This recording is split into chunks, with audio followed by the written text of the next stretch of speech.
Assalamualaikum warahmatullahi wabarakatuh. Alhamdulillahirabbil alamin wassalatu wassalamu ala asrofil anbiya'i wal mursalin sayyidina wa habibina wa syafi'ina wa maulana Muhammadin wa ala alihi washabihi wasallim. Alhamdulillah, segala puja dan puji hanyalah milik Allah Subhanahu wa taala. Sholawat serta salam kita selalu bermohon kepada Allah untuk senantiasa dilimpah ruahkan kepada baginda Nabi besar Muhammad sallallahu alaihi wasallam. Alhamdulillah, sekarang saya sedang berada di salah satu masjid di Jakarta Pusat ya.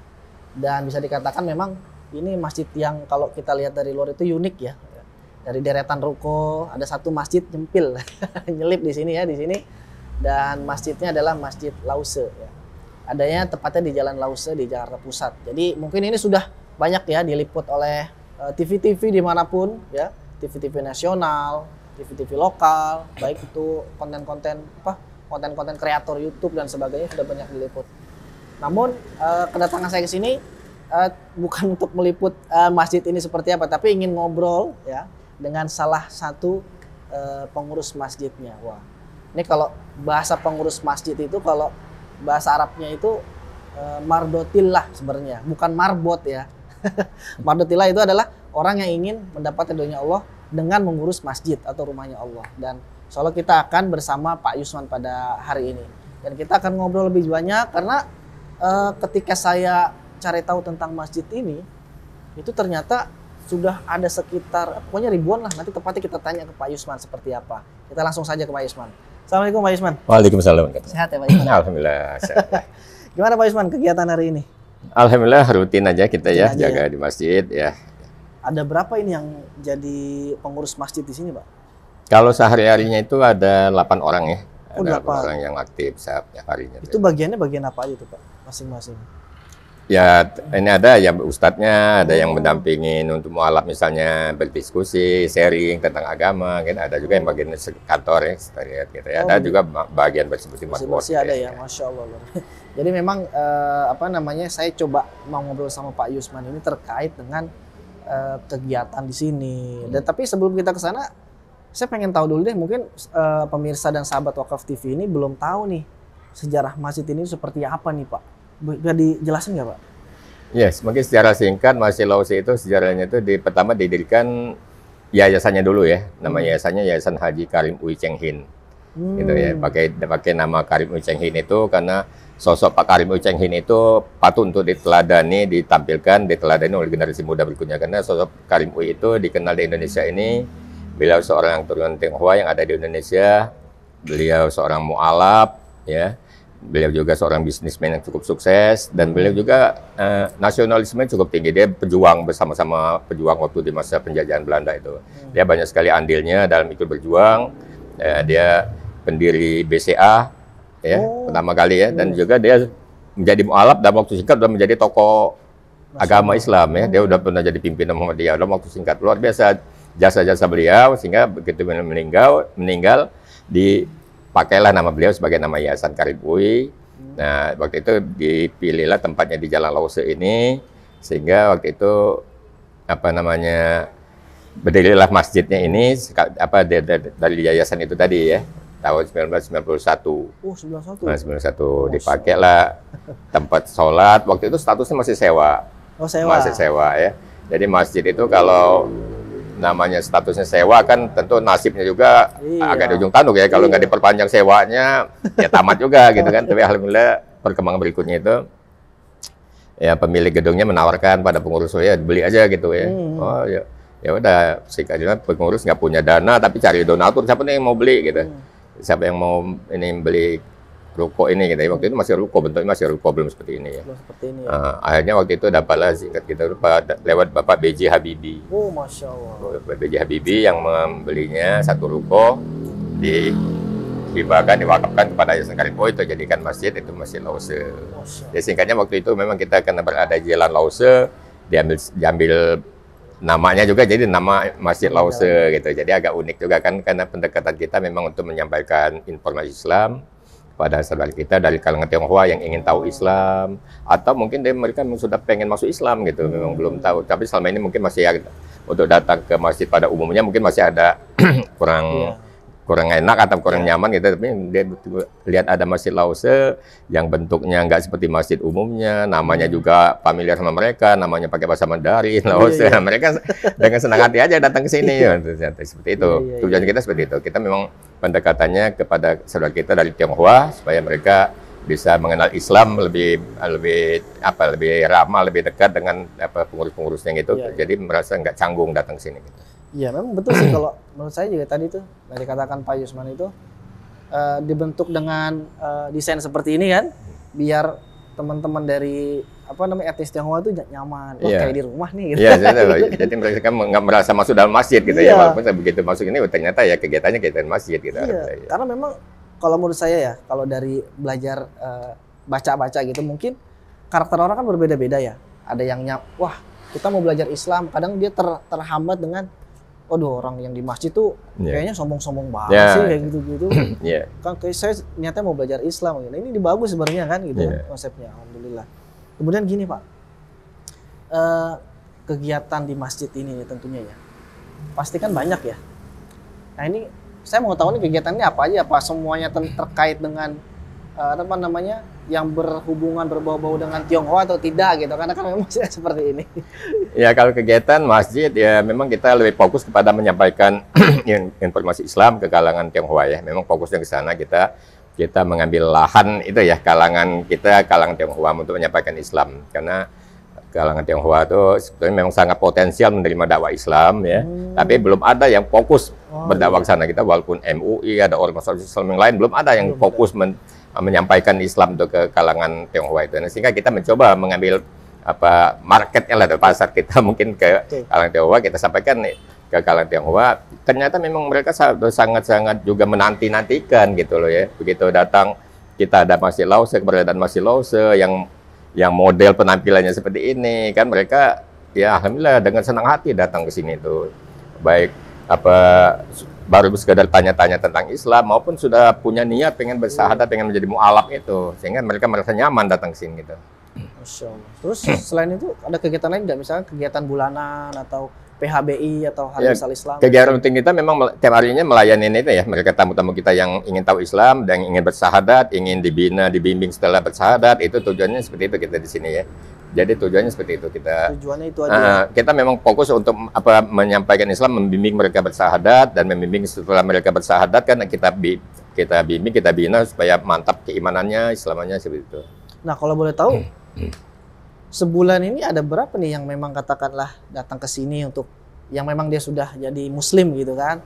Kemudian ada yang memang juga orang yang pengen datang untuk syahadat, itu sebulan tuh kira-kira ada? Kalau kita rata-ratakan ya yang bersyahadat di sini itu sebulan itu bisa 8 sampai 10 orang tuh ada ya rata-rata ya kadang tapi enggak pasti ini tapi turun naik, tapi sekitar itu ya. Jadi kita rata-ratakan setiap pekannya, setiap minggunya itu paling enggak 2 orang ada yang bersyahadat itu kalau kita lihat itu. Setiap pekan itu ya? Setiap pekannya, setiap minggunya itu insya Allah ada paling enggak 2 orang yang bersyahadat di sini. Nah kalau untuk kegiatan mu'alaf sendiri di sini hanya kajian-kajian kah atau ada yang lain? Ya, kita mendampingin mu'alaf, kita sini buka setiap hari Ahad itu ada kegiatan kita untuk mu'alaf untuk mendampingi mereka belajar, masih pemula-pemula ya, masih belajar sholat, masih belajar baca Iqra segala macam. Jadi kita mendampingin mu'alaf tiap hari Ahad itu ada taklim, ada istilahnya open house lah, kita kumpul untuk mu'alaf ya setiap hari Ahad itu ya. Setiap hari Ahad, iya. Pagi? 1 hari lah penuh lah, dari pagi sampai sore sampai asar itu biasa ngumpul. Berarti gitu, kayak apa sih namanya? Ya kongko-kongko. Iya, ngomong-ngomong santai lah gitu ya. Berarti kegiatan isinya kajian. Kajian. Gitu, tapi kajian kita ke mu'alaf tuh masih pemula gitu ya. Masih pemula. Ada yang baru belajar sholat, ada yang baru belajar wudu, ada yang baru belajar Iqra, baca Quran gitu ya. Jadi masih awal-awal pemula semua gitu. Berarti setiap hari Ahad ada di sini ya? Insya Allah ada. Seharian itu ya? Insya Allah ya. Itu kira-kira yang datang berapaan tuh Pak? Kalau kita Ahad itu kita ada 2 termin tuh. Termin pertama kita kajian umum ya. Kajian umum itu mungkin ada sekitar seratusan jamaah ya ada ya. Nah setelah itu kan kita siapkan makan siang tuh. Ya jamaah-jamaah kita akan makan siang. Nah itu biasanya setelah makan siang itu mu'alaf-mu'alafnya kita yang ngumpul lagi, yang tadi belajar itu sampai asar itu mu'alaf-mu'alafnya itu mungkin enggak banyak, tapi mungkin ada puluhan orang mungkin ada ya itu yang belajar itu. Banyak juga ya Pak ya? Alhamdulillah ya. Masya Allah ya. Mudah-mudahan berkah nih. Nah terus kemudian kalau misalkan tadi dikatakan ada almarhum B.J. Habibie ya yang sudah mewakafkan 1 ruko di sini kan ya, Masya Allah. Mudah-mudahan pahala terus mengalir ke beliau. Amin. Nah, ada nggak sih tokoh-tokoh yang lain tuh Pak, yang katakanlah sudah pernah datang ke sini, kemudian memberikan peran untuk masjid ini? Ya alhamdulillah sih tokoh-tokoh baik nasional maupun internasional ya. Tokoh nasional banyak juga seperti Pak B.J. Habibie itu waktu ya dia presiden, Pak SBY juga waktu presiden pernah ke sini, menteri-menteri juga banyak yang sini. Terakhir pejabat sini waktu Pak Anies Baswedan jadi gubernur DKI pernah juga ke sini. Dubes-dubes negara asing ya, negara khususnya Timur Tengah, negara Islam suka datang ke sini juga alhamdulillah sih ya. Jadi alhamdulillah ya untuk perhatian dari tokoh-tokoh itu baik di luar negeri maupun dalam negeri itu terhadap Masjid Al-Ausu ini ya sangat baik gitu ya. Masya Allah, luar biasa. Nah Pak, saya tuh tadi kan kita ngobrol sebentar ya di atas ya. Nah saya tertarik tuh dengan kisah Bapak tuh, cerita Pak Yusman itu menjadi seorang pengurus dan pembina mu'alaf ya di sini ya. Nah itu tadi cerita suka dukanya, wah itu luar biasa tuh Pak. Ini kayaknya perlu dibagikan nih Pak ke pemirsa Wakaf TV nih Pak. Nah itu suka dukanya gimana tuh Pak? Coba ceritain Pak. Iya sebetulnya kalau bilang suka duka tapi saya anggap suka aja semua ya. Dukanya nggak ada duka lagi. Kita apapun kita alami kita anggap suka aja gitu ya. Yang alhamdulillah memang banyak sih pengalaman-pengalaman yang kita temuin selama saya di sini. Saya di sini itu sudah 28 tahun ya. Tahun 1994 saya pertama gabung di sini ya. Alhamdulillah sudah ada berapa ribu mualaf kita yang kita bersada di sini. Dan itu memang pengalaman-pengalaman itu banyak juga, unik-unik juga ya. Kita membimbing Islam itu biasanya pilihan terakhir itu. Mereka biasanya sudah nyoba seagama yang macam itu, ada beberapa agama di Indonesia sudah dicoba semua. Biasanya mereka nggak menemukan kepuasan, nggak mendapatkan kepuasan, nggak dapat kecocokan mungkin ya. Sehingga dia pilihan terakhirnya dia jatuh pada Islam, dia coba-coba Islam, dipelajarin, wah dia tertarik ke Islam. Biasanya itu ya yang kebanyakan yang dari sana. Tapi ada juga pengalaman-pengalaman misalnya. Saya pernah bimbing satu keluarga lah gitu ya, satu keluarga bersahadat. Ya kisahnya juga sebetulnya satu keluarga ini diawali misalnya muslimahnya ini tadinya murtad gitu ya, sehingga menikah sama keluarganya itu ya tadinya udah muslimah, dia murtad, dia menikah sama keluarganya. Dalam perjalanan rumah tangganya ternyata si suaminya dapat hidayah gitu kan. Oh suaminya yang? Iya, yang tadinya ngajak dia murtad itu ternyata dapat hidayah Islam gitu kan, pengen masuk Islam. Terus? Dia ajak anak-anaknya semua masuk Islam gitu. Istrinya diajak juga, tapi istrinya ini yang masih bertahan nggak mau. Tadi istrinya yang menolak nih istrinya sebetulnya. Sehingga tertunda berkali-kali kita ingin bersyarat batal lagi karena istrinya nggak mau gitu. Nah akhirnya kita coba pendekatan, ada apa sih dengan istrinya kok nggak mau? Ya kita tanya apa penyebabnya dia keberatan dengan masuk Islam, padahal keluarganya kan udah siap semua ya, suami anak-anak udah siap. Ternyata itu tadi pengalaman pahit dia ketika dia murtad, pengalaman pahit yang dialami dari keluarganya itu, ya tentu keluarganya marah kan, marah. Nah dia di situ mungkin masih merasa sakit hati, merasa dendam kepada keluarganya yang mengucilkan dia, marah segala macam, mungkin diperlakukan yang nggak baik, sehingga dia merasa dendam kepada keluarganya, sehingga dia nggak mau masuk Islam lagi, dia nggak mau. Nah, padahal keluarganya yang suaminya, anak-anaknya itu udah siap sekali masuk Islam, sehingga kita panggil baik-baik si ibu tadi, kita ngobrol baik-baik, kita jelaskan siapa adanya itu. Akhirnya mulailah ibunya tergugah lagi, mulai dia menyadari dirinya salah selama ini, sehingga dia kembali ke jalan Allah juga. Akhirnya baru satu keluarga itu berlima, istri, suami, dan anaknya 3 akhirnya bersahadat semua. Itu alhamdulillah kita pernah nemuin seperti itu. Jadi pengalamannya itu ya halangannya itu justru itu ya. Tapi kita coba pendekatan kita dengan humanis lah, kita ajak ngobrol baik-baik, kita ajak dialog kenapa ibu tadi nggak mau masuk Islam lagi. Ternyata itu tadi masalahnya cuma sepele itu aja. Dia merasa tersakitkan waktu masih kenangan dia waktu dia murtad gitu. Tapi gitu kita jelaskan baik-baik, alhamdulillah. Dia sadar, dapat hidayah lagi, dia kembali lagi ke jalan Islam. Masya Allah, luar biasa. Itu prosesnya berapa lama itu Pak? Seingat saya mungkin ada sekitar 3 bulan lebih lah, kurang lebih 3 bulan saya membujuk-bujuknya itu ya, memberikan pengertian kepada si istrinya itu kenapa dia itu. Alhamdulillah sih. Karena ini profesi seperti Pak Yusman ini jarang loh. Dan ini Masya Allah lah Pak Yusman ini kalau buat saya itu menjadi sebuah apa ya, profesi inspirasi lah kalau kayak gitu. Yang memang orang-orang tuh nggak banyak yang seperti Pak Yusman gitu kan, dan nggak banyak yang mau. Kemudian pernah nggak sih Pak Yusman ketika membimbing mu'alaf gitu kan, atau mengurus masjid ini gitu, Karena kan kalau kita pernah ngeliat di video itu ada anaknya masuk Islam gitu kan. Terus kemudian orang tuanya datang bawa pengacara. Nah kayak gitu-gitu. Betul.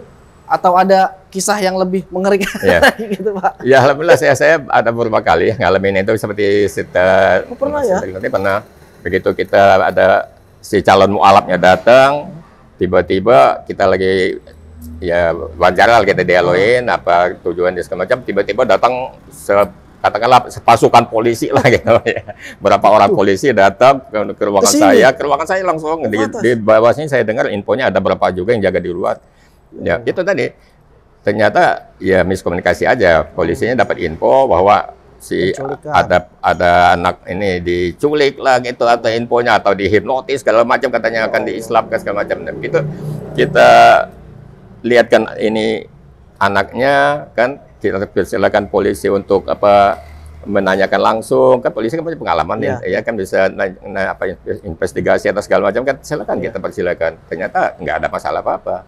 Memang masuk Islamnya kemauan sendiri atas kesadaran sendiri dalam keadaan sehat jasmani rohaninya jadi nggak ada masalah. Akhirnya ya alhamdulillah nggak ada masalah itu ya kita bisa selesaikan kita tetap bimbing syahadatnya.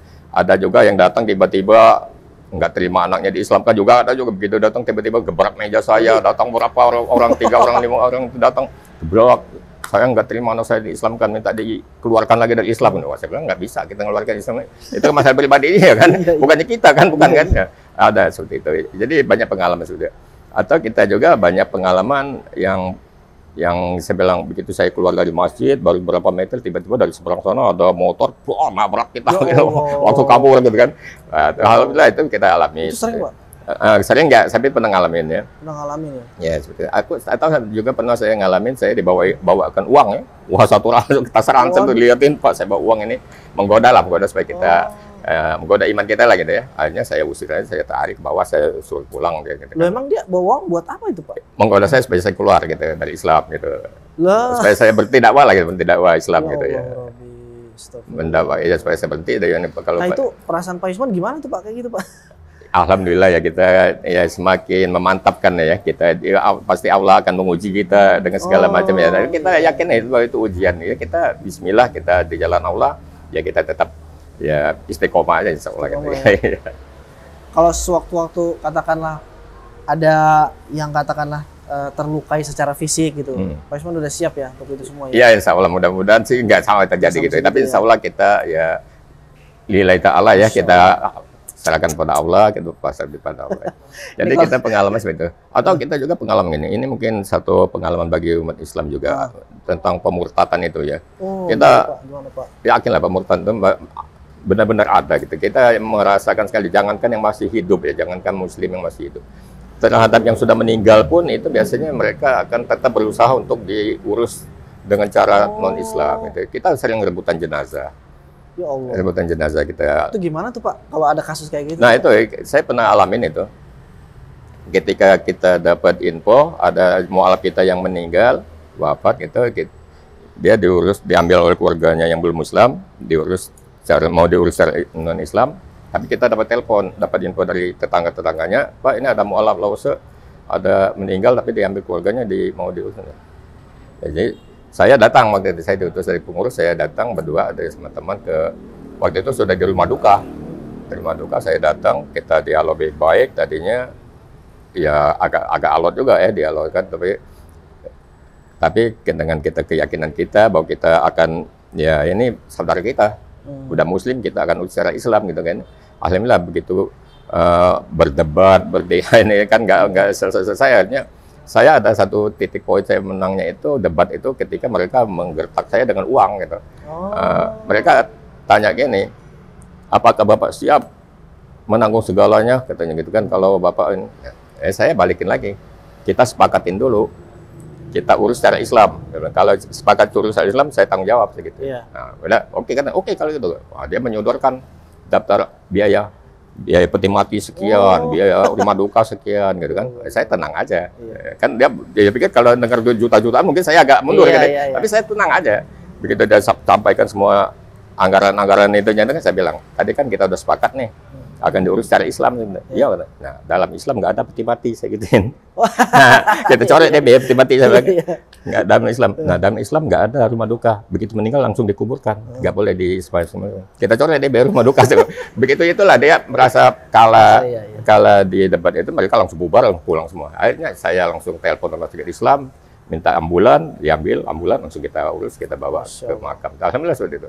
Waktu ya kalau saya misalnya kalah gertak untuk mereka itu, mungkin saya udah ada jarang, tapi enggak, alhamdulillah ya Allah kasih poinnya, kita menang, poin bicaranya di situ. Betul Pak. Wah, itu sih kalau buat saya sih memang perlu mental yang iya. Gitu kan. Waktu itu saya sendirian ngadepin keluarganya, mungkin 10 orang kan ada gitu, mungkin saya sendirian itu di ruangan difasilitasi oleh rumah duka itu kan, kita berdua. Ya, tapi alhamdulillah sih begitu, dan mereka gertak dengan itu, saya tenang gitu, saya tetap aja begitu. Ya poinnya gitu kan, kita cara Islam kan nggak ada rumah peti mati, nggak perlu ya, udah akhirnya saya menang, udah ambil jenazahnya kita bawa pulang gitu. Berarti rumah duka nggak ada, peti mati nggak ada, ya udah nggak bayar apa-apa kan. Saya telepon ambulan rumah sakit Islam datang, bawa ke ini, kita kubur baik-baik lagi di daerah Cengkareng sana itu, kita bawa ke sana kubur itu. Tapi Pak, ini kira-kira yang menjadi Muslim di sini udah berapa orang Pak dari awal terbentuknya ini? Iya, kita awal terbentuknya itu tahun 1991 itu belum mengadakan pengislaman di sini ya. Kita belum pengislaman di sini. Kita setiap yang mau masuk Islam kita rekomendasikan ya ke Istiqlal, ke Masjid Sunda Kelapa, ke Al-Azhar, pokoknya masjid besar lah kita rekomendasikan. Nah, tapi begitu banyaknya permintaan mereka ingin bersyahadat di Masjid Lause. Nah, itu barulah tahun 1997 kita baru melayani pengislaman di sini. Nah, itu sampai sekarang itu mungkin udah ada, kalau nggak salah 1.800-an ya, kalau nggak salah ya. 1.800, dan itu sebagian besarnya itu lebih, mungkin hampir 99% lah gitu ya, itu dari kalangan Tionghoa. Dari kalangan Tionghoa yang masuk Islam bersyahadat di sini itu. Oh, itu mayoritas dari kayak. Iya, kalangan Tionghoa. Iya sih benar ya, karena memang merasa kayak di rumah. Iya, karena kita memang mengambil lahannya ini memang di daerah pecinan. Daerah pecinan ini kan memang daerah lingkungan mereka, yang mereka mempermudah mereka untuk datang untuk tanya tentang Islam, atau juga mereka punya niat pengen udah menjadi mu'alaf, itu tadi mereka lebih mudah datang gitu. Tapi kalau yang selain dari Tionghoa ada juga nggak Pak? Alhamdulillah ada sih, yang dari kalangan kita juga ada orang asing juga ada. Orang asing juga ada. Ya, saya suka bimbing orang bule, orang Amerika, orang Jerman, orang itu ya, atau orang India, orang itu ada sih. Tapi Pak, kebanyakan gini Pak, saya mau tanya, kebanyakan dari saudara-saudara kita yang masuk Islam di sini tuh alasannya apa sih mereka tuh, kalau boleh tahu? Ya, kalau kebanyakan itu perbandingan ya, perbandingan. Mereka udah banding-banding, saya bilang dari awal tadi, saya bilang bahwa mereka biasanya udah coba beberapa agama lah gitu ya. Mereka coba nggak menemukan kepuasan lah, mereka coba, mereka biasanya barulah terakhir pilihan dia Islam, dia coba pelajarin Islam. Di situ mereka oh ini yang benar-benar saya temukan gitu, yang apa saya cari selama ini, seperti itu kebanyakan. Ada nggak sih yang datang ke sini tuh tiba-tiba gitu mau jadi Muslim gitu, katakanlah? Karena saya mimpi apa gitu. Ada banyak yang pengalaman dari mimpi juga banyak, kayak dari pengalaman pergaulan juga ada. Tapi kita lihat juga banyak yang kami itu dalam keluarganya insya Allah sudah mulai ya saling bertoleransi, ya nggak ada masalah lagi. Kalau ada keluarga yang dapat hidayah, mereka izinkan gitu. Iya, alhamdulillah. Udah banyak kita yang orang tua yang datang menyaksikan anaknya untuk bersyahadat, alhamdulillah seperti itu. Karena kan kalau saya ngobrol sama teman-teman mu'alaf lainnya itu, memang stigma negatif terhadap Islam itu kan kenceng banget ya dari kalangan Tionghoa itu kan, sampai ya saya sering dengar bahwa memang agama apa aja boleh, asalkan jangan Islam. Betul itu poinnya situ. Banyak seperti itu ya, selama ini seperti itu. Tapi belakang tadi saya bilang tadi udah banyak mereka yang diantar oleh keluarganya yang belum Islam, atau sahabatnya yang belum Islam mengantarkan temannya untuk bersyahadat, itu udah banyak. Tapi kalau mau katakanlah mau syahadat di sini, apakah langsung bisa ngurus sertifikat dan sebagainya atau gimana? Iya betul, tapi kita akan berikan piagam keislamannya ya di sini. Tapi ada tugas yang harus dia penuhin gitu ya. Kita kasih tugas, dia harus bisa sholat, minimal dia hafal surah Al-Fatihah, dan gerakan sholat dia harus hafal. Gitu. Yang kedua, dia harus menghadirin taklim kita di sini, paling enggak 4 kali dia hadir ikut taklim kita. Barulah setelah kita lihat itu baru kita berikan piagamnya gitu. Ya, jadi ada tugas untuk mereka. Jadi kita nggak langsung lepas aja begitu bersyahadat kita lepas, nggak, kita ikuti perkembangannya tadi, minimal dia udah bisa sholat gitu. Buat komitmen juga ya. Iya. Gitu ya. Karena kalau main lepas aja khawatir balik khawatir lagi. Juga. Jadi karena kita mencoba itu. Iya, karena bukan Karena kan kita juga ingin menjaga ya keislaman mereka. Betul, betul. Kita juga punya tanggung jawab moral juga ya. Tanggung jawab Iya, kita betul. misalnya kita ingin supaya minta istiqomah sampai akhir hayatnya dalam iman Islam itu. Masya Allah, luar biasa nih Pak. Nah, kemudian fokus dakwah daripada masjid ini tuh ke arah mana nih Pak? Apakah memang ada apa namanya menyebarluaskannya melalui apa dengan apa gitu? Seperti Ya, itu. kita itu sebetulnya poin pentingnya dari Masjid Lause keberadaan Masjid Lause itu sebenarnya kita ingin memberikan sumbangsi pada bangsa Indonesia ini dalam hal menuntaskan masalah pembauran sebetulnya. Itu masalah pembauran yang kita ingin berikan sumbangsi kita. Kita mencoba pendekatannya itu melalui agama mayoritas. Pembauran itu akan tuntas gitu. Itu kita punya resepnya itu. Ya. Apa tadi Pak? Coba ulang Pak. Ya, Resepnya. jadi resepnya itu kita melihat masalah pembauran ya, pembauran itu dalam hal ini kita pakai tanda kutip pri dan non pri ya, pri non pri-nya itu dari Turun Tionghoa. Kita melihatnya itu, pembauran itu akan tuntas kalau lewat agama mayoritas. Masya Kita lihat gitu. Contohnya gini, kita ambil contoh negara tetangga kita lah gitu. Misalnya Thailand. Thailand itu mayoritas Buddha gitu ya. Begitu orang Tionghoa datang ke Thailand itu mereka langsung membaur dengan agama mayoritas, langsung menjadi Buddhis kita agama Buddha. Nggak ada masalah di Thailand. Atau mereka ke Filipina. Filipina itu mayoritas Katolik. Mereka akan membaur dengan agama mayoritas sana, nggak ada masalah di sana. Di Singapura juga gitu. Protestan Kristen nggak ada masalah juga kan. Begitu di Indonesia yang mayoritasnya Islam, tapi sepertinya ada jarak.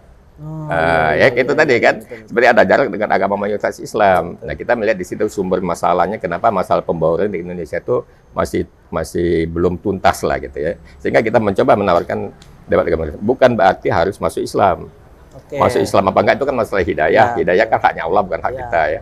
Tapi paling enggak bisa berdampingan, bisa ya saling dengan agama mayoritas itu saling hidup bersama lah gitu ya. Itu insya Allah nggak ada masalah pembauran. Itu yang kita tawarkan seperti itu. Jadi poinnya kita itu sebetulnya memberikan sumbangsi pada bangsa Indonesia ini bagaimana secara menuntaskan masalah pembauran gitu. Cuma kita lewat pendekatan agama. Masya Allah. Tapi memang poin-poin yang sudah dilakukan itu untuk pembauran itu seperti apa tuh Pak kalau boleh tahu? Ya kita pernah suka mengadakan kerja bareng lah gitu, dengan teman-teman kita dari non Muslim gitu ya. Kita misalnya hal-hal yang masih bisa kita kerjasamakan kita kerjasama gitu ya. Contohnya seperti apa? Contoh kita pernah mengadakan misalnya halal bihalal gitu ya. Halal bihalal itu identik Muslim ya secara Islam gitu, habis lebaran gitu. Tapi kita isi yang partisipasi yang mengisinya ini kita paling saudara kita yang non Muslim dia main kecapi yang alat musik Cina itu tapi non Muslim gitu kan atau dia bikin kaligrafi itu kan kali Mandarin nih itu kan mereka juga kadang non Muslim dia bikin kita undang atau waktu itu kita juga pernah mengadakan waktu masih zaman Orde Baru itu masih penataran P4 kita adakan penataran P4 pembauran kita gabungkan antara pri dan non pri hampir 1 minggu bersama-sama kan otomatis membaur tuh. Alhamdulillah kita ada beberapa hal yang kita coba menggabungkan atau suatu kegiatan yang mencampurkan antara lintas agama, lintas suku lah gitu ya. Insya Allah itu jadi poin-poin kita yang bisa diterima dengan baik mereka sehingga kita juga menjadi suatu tempat yang menjadi tujuan saudara kita yang ingin sharing diskusi masalah pembauran. Banyak yang datang ke sini, baik mahasiswa, baik dari kalangan agama-agama yang lain, datang ke Masjid Lause ini, sekadar sharing bagaimana masalah pembauran itu. Bahkan kita pernah kedatangan dari mahasiswa dari USA sana, dari Michigan, Amerika sana, pernah datang ke sini, dialog tentang itu, tentang pembauran itu. Oh, tentang itu? Udah ada yang riset ke sini juga berarti? Alhamdulillah, iya. Masya Allah, luar biasa. Nah, kemudian ini Pak, tadi saya masih tertarik dengan kisah mu'alaf itu Pak, yang memang beragam macamnya. Ada nggak sih Pak kisah unik mu'alaf lainnya tuh yang katakanlah misalkan memang dia itu dimusuhi sama keluarganya ketika dia mu'alaf dan lain sebagainya gitu. Ada nggak sih Pak yang Iya, ada awal-awalnya banyak ya kita yang mu'alaf kita yang seperti tadi yang belum keluarganya belum boleh tahu lah istilahnya keislaman tentang Islamnya ya banyak sih yang sembunyi-sembunyi keislamannya seperti itu. Nah, tapi kita selalu menekankan pada mu'alaf kita itu perbaikin akhlaknya itu ya. Akhlak aja. Dia begitu dia masuk Islam, walaupun dia belum bisa terang-terangan dia keislaman dia tunjukkan akhlaknya yang baik aja, akhlaknya yang mulia. Dia harus hormat pada orang tuanya, harus lebih hormat dari sebelumnya, lebih sayang, lebih peduli. Insya Allah dengan tadi mungkin awalnya menolak, kalau melihat keluarganya, anaknya tadi masuk Islam menjadi luar biasa baiknya, akhlaknya, ya siapa tahu itu juga hidayah pada mereka yang tadinya anti, memusuhi, berbalik menjadi dapat hidayah masuk Islam. Itu alhamdulillah kita seperti itu. Kita banyak kejadian seperti itu. Banyak mereka kita suruh pelan-pelan, dia sembunyi-sembunyi dulu, tapi perbaikin akhlaknya, bikin akhlaknya yang mulia di dalam keluarga itu, insya Allah itu juga jalan hidayah keluarganya untuk dapat hidayah Islam itu. Amin. Masya Allah, luar biasa. Terus satu lagi nih Pak, mungkin yang saya pengen tahu itu terkait dengan apa yang Bapak lakukan dari tahun 94 ya, sampai sekarang ini. Ini kan sebenarnya, saya mau tanya dulu, Bapak sebelumnya belajar nggak sih di tempat lain terkait dengan pengurusan kayak gini-gini? Saya sebetulnya nggak belajar ya. Saya tuh apa ya, memang dari mudanya lah, zaman masih muda-muda mahasiswa itu salah satu hobi saya itu koleksi masjid gitu. Koleksi masjid, dan saya senang ke masjid-masjid gitu. Sehingga waktu itu saya tahun 94 itu saya baca berita ada tentang Masjid Lause gitu, tentang Masjid Lause ini ya. Saya baca berita ada Masjid Lause, saya coba datang ke sini. Wah, kayaknya menarik juga. Akhirnya pengurus juga waktu itu ya mengajak saya terlibat juga, dan akhirnya ya, itu aja tiba-tiba. Saya nggak punya basic sekolah agama ya, tapi saya karena kecintaan saya suka ke masjid, akhirnya saya ketemu Masjid Lause ini kok cocok, saya gabung sini. Masya Allah. Karena gini, mungkin pengalaman kali ya Pak Yusman juga ya. Nah, kalau boleh tahu itu tips-tipsnya itu Pak, gimana tuh Pak, biar kita bisa, katakanlah gini, yang nonton nih, biar yang nonton itu tahu nih, kayaknya saya itu lebih ke kayak Pak Yusman deh, gitu katakanlah gitu kan. Ini gimana nih Pak caranya? Ya Pak, pertama kita berkecimpung sehari-harinya itu berhadapan dengan mu'alaf ya. Mu'alaf yang itu perlakuan khusus yang harus kita lakukan. Kita paling sabar, kita harus sabar banget menghadapi mu'alaf itu. Bagaimana berdakwah kepada mu'alaf itu kita mungkin melihat menyampaikan kepada mu'alaf itu sosok Allah itu dari sisi yang Allah itu maha rahman, maha pengasih, maha penyayang, Allah maha penerima tobat, maha pengampunnya. Jadi kita nggak menyampaikan bahwa Allah itu ini dosa, ini haram, ini neraka. Kita nggak sampaikan itu. Kita sampaikan Allah itu maha pengampun, Allah itu maha pengasih, penyayang. Karena kalau kita sampaikan ini dosa, haram, masuk neraka, lah dia bilang, buat apa saya masuk Islam, masuk neraka juga, gitu kan. Saya ini pengen masuk surga, masuk Islam nih kan, gitu. Jadi sehingga kita sampaikan. Jadi yang penting jangan syirik, jangan berbuat syirik. Itu yang penting. Allah akan ampuni dosa-dosa kita, semua dosa-dosa kita, salah kita kalau kita bertobat minta ampun, kecuali dosa syirik kan. Nah, kita sampaikan itu. Jadi yang paling penting akidahnya mantapkan Tuhan itu Allah, titik. Jangan sampai punya keyakinan selain Allah ada Tuhan lain. Itu kita mantapkan itu, mereka udah mantap, insya Allah ibadah-ibadahnya itu mereka akan menyesuaikan, akan mengikuti itu ajaran-ajaran sebenarnya itu nanti. Tapi kita sampaikan itu tadi, kita melihatkan Allah itu maha pengampun. Karena mu'alafnya kita nggak bisa langsung saklek menyampaikan. Nah sehingga waktu itu saya sejak bergabung sini itu dari beberapa tahun yang lalu itu saya memperjuangkan ide saya supaya dibuatkan fikih mu'alaf, buku fikih mu'alaf itu ya. Alhamdulillah kira-kira mungkin 3 tahun 4 tahun yang lalu itu sebelum pandemi, ketika ada fokus berdiskusi di Basnas dan MUI, Kementerian Agama dan ormas Islam yang lainnya, saya sampaikan ide itu untuk buatkan buku fikih mu'alaf. Alhamdulillah waktu itu disambut dengan baik ide saya, usulan saya, sehingga ada terbitlah buku fikih mu'alaf itu dari MUI dan Basnas waktu itu yang menerbitkannya itu. Itu buku fikih mu'alaf itu buat apa itu Pak? Apa buat pembimbingnya atau buat mu'alafnya tuh? Ya itu untuk pembimbingnya dan mu'alafnya juga. Jadi pembimbingnya menyampaikan mu'alaf tuh kita punya referensi gitu loh. Kita kan kalau mu'alafnya sebetulnya sesuatu misalnya yang kita katakanlah ini ya agak susah menyampaikan ke mu'alaf ya, tapi kita harus punya pegangan gitu loh. Misalnya ambil contoh ini. Kita ambil contoh satu pertanyaan mu'alaf yang sangat sulit kita jawab itu. Kalau misalnya suami istri ini tiba-tiba salah satu dapat hidayah atau istrinya dapat hidayah masuk Islam, dia tanya, apakah saya harus cerai dengan suami saya? Kan kita repot menjawabnya itu. Kalau saya cerai ya bubar rumah tangga saya, mungkin dia nggak jadi masuk Islam itu ya. Kalau kita bilang iya nggak apa-apa, ya ini hubungan dia sama istri gimana? Dan itu tentu ada yang mengatakan zina segala macam. Kan ini kan suatu problem bagi kita pembina mu'alaf untuk menyampaikan kan. Nah kita pelan-pelan lah menyampaikannya. Kalau kita punya referensi pegangannya, ya kita bisa sampaikan gitu. Ya, apakah kalaupun masih boleh berapa lama waktu toleransinya gitu kan ya. Nah, seperti itu. Jadi problem-problem pembina mualaf tuh menghadapi mualaf tuh ya banyak hal-hal yang kita belum bisa saklek menyampaikan apa adanya. Gitu. Berarti apa namanya? Sudah ada ini ya Pak ya? Maksudnya yang meneruskan Pak Yusman nih? Yang meneruskan Pak Yusman nanti udah ada gitu? Yang kemana tuh? Yang untuk tugas-tugas. Alhamdulillah, insya Allah ya selalu Allah ganti. Silih berganti aja insya Allah ada. Karena kan biasanya kan yang memang spesifik seperti orang yang memang Pak Yusman ini susah nih. Nah, ya enggak juga lah, insya Allah ada, ya Allah selalu. Itu yang pertama saya sampaikan, ide pertama itu bahwa tentang buku fikih mu'alaf untuk menghadapi mu'alaf. Yang kedua ada problem mu'alaf yang sering kita temuin itu.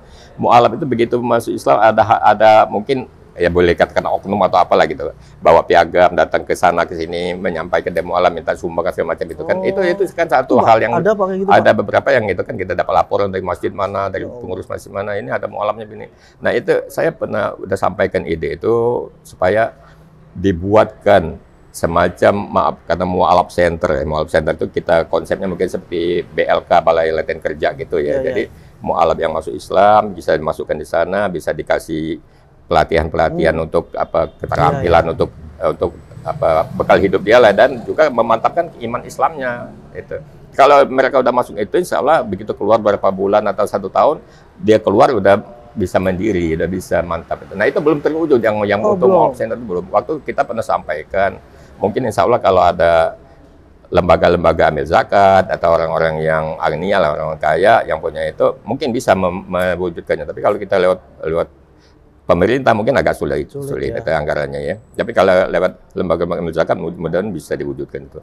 Jadi bikinlah semacam kayak BLK, mualafnya yang masuk Islam kita bina di sana, kasih keterampilan, kita kasih mantapkan iman Islamnya dengan ilmu-ilmu agama. Begitu mereka keluar, insya Allah nggak ada lagi yang minta-minta bawa piagam ke sana kemari, itu insya Allah nggak ada. Gitu. Amin, mudah-mudahan ini segera terwujud ya Pak. Insya Allah, mudah-mudahan ada yang mendengarkan bisa mewujudkan ya. Karena kan mudah-mudahan ini pemirsa Wakaf TV yang doyan sedekah nih. Amin ya, insya Allah ya bisa mewujudkan nih. Karena kita juga miris juga ngelihatnya kan. Kita dapat lapor, oh ini mualafnya Pak, bawa piagam minta tapi di sana ada lagi, ke sana lagi kan. Ada yang seperti itu. Mungkin kita katakan oknum lah, tapi kan nggak semua ya. Ada beberapa orang, tapi ya ini meresahkan loh Pak. Citranya negatif, jadi kan untuk mualaf yang benar-benar masuk Islam, jadi orang punya wah jangan-jangan cuma mau minta sumbangan, gitu kan. Padahal enggak kan, padahal cuma oknum-oknum aja yang seperti itu kan. Oke Pak, nih cuman mungkin satu lagi ya. Harapan Bapak nih Pak, sebagai pembina dan pengurus mualaf gitu kan, kepada para mualaf, dan yang kedua kepada para kaum muslimin. Karena kan tadi kalau saya lihat itu ada dua nih, kita membicarakan tentang kita nih sebagai kaum muslimin, kemudian membicarakan tentang mualaf yang terkait dengan akhlak juga dan sebagainya. Ini harapannya seperti apa Pak untuk dua golongan ini nih, mualaf dan muslim tadi? Ya, kita harapkan kalau mualaf tadi ya seperti tadi ya, kita harapkan lewat mualaf ini jalan hidayah keluar datang kepada keluarga-keluarganya ya, lewat mualaf tadi dengan memperbaiki akhlak. Nah, itu kita harapkan jadi lewat mualaf kita di satu rumah itu tadinya ya belum muslim, begitu dia masuk Islam dengan akhlak yang mulia, insya Allah satu keluarga itu nanti akan ikut juga mendapat hidayah iman Islam. Yang pertama kita harapkan seperti itu. Semakin banyak yang mendapat hidayah masuk Islam, itu tentu harapan kita seperti itu ya. Dan dari kalangan yang sudah muslim dari awal gitu, supaya bisa istilahnya menerima istilahnya kalau muhajirin ansor gitu ya. Seperti itu. Jadi seperti itulah konsepnya. Jadi kita ansor ini bagaimana menerima muhajirin kan itu ya. Jadi dapat diterima dengan baik, bisa diayomi segala macam itu. Insya Allah kita konsepnya di Madinah harus selalu tunjukkan muhajirin ansor, mungkin bisa begitu. Yang dapat hidayah dengan yang baru dapat hidayah yang sudah muslim duluan ya seperti itu tadi konsepnya, saling bantu, saling itu gitu. Iya. Jadi jangan malah dijauhin malah. Ya betul. Jadi makanya kita memilih dakwanya yang lunak aja gitu kan. Kita belum, karena mereka masih awal-awal, masih namanya mualaf kan masih perlu lunak hatinya kan gitu ya. Nggak bisa kita langsung saklek gitu. Masya Allah, luar biasa ini. Iya. Pak, terima kasih nih Pak. Jazakallah khair atas bincang-bincangnya nih ya. Mudah-mudahan Masjid Lause ini bersama para pengurusnya diberikan keberkahan. Amin. Insya Allah kita semuanya, insya Allah dakwah Islam semakin berkembang, semakin banyak dapat hidayah, dan kita semua insya Allah kita bisa berkumpul lagi di surga nanti. Amin. Amin Allah. Itu yang kita harapkan. Iya. Baik sahabat dan pemirsa wakaf dimanapun Anda berada, alhamdulillah Jadi kita sudah berbincang, kita banyak dapat ilmu ya dari Pak Yusman ini, luar biasa loh. Ya, pengalaman beliau yang memang tidak memiliki background ya, tapi beliau bisa dan beliau sudah proven, udah membuktikan ya. Sudah banyak ya, udah katakanlah 1.800 mu'alaf yang memang sudah syahadat di sini dan melalui beliau. Masya Allah luar biasa. Terus membimbingnya dan sebagainya itu sudah ada. Terus kemudian ada tadi fikih mu'alaf tadi ya, udah buat bukunya ya. Nah ini beliau pencetusnya nih. Jadi kalau teman-teman ya para pembina mu'alaf ya boleh nanti datang ke sini ya, silaturahmi ya bersama Pak Yusman ini, kita bisa tanya-tanya bagaimana sih tips-tipsnya. Walaupun tadi ada sedikit yang sudah disampaikan ya, karena saya yakin baru sedikit Pak. Karena masih banyak nih yang belum digali dari Pak Yusman ya. Sahabat Pemirsa Wakaf dimanapun Anda berada, terima kasih atas waktunya untuk bisa menyaksikan bincang-bincang kita ini. Mudah-mudahan ini bisa menjadi ilmu yang bermanfaat bagi kita semua dan bisa kita terapkan dalam kehidupan sehari-hari. Sekian dan terima kasih. Assalamualaikum warahmatullahi wabarakatuh. Waalaikumsalam. Terima kasih Pak. Sama-sama.